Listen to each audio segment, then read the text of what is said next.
Ito ay grapa de guerra, 2 piraso na order ni Sir na taga Daraga Albay. Ito ay pinadeliver ko na sa GNT para makaabot doon sa kanilang lugar sa Daraga Albay. At nakaabot to sa kanya.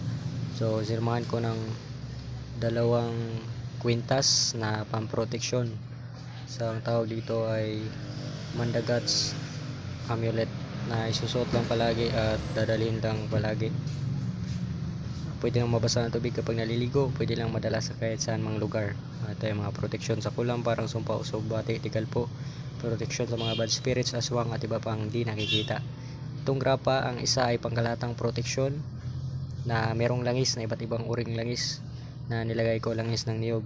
Ang isa naman ay gagamitin bilang pampahid sa mga mutya o medalyon bilang pampalakas ng kapangyarihan sa kanilang mutya o medalyon. So kaya siya dalawa.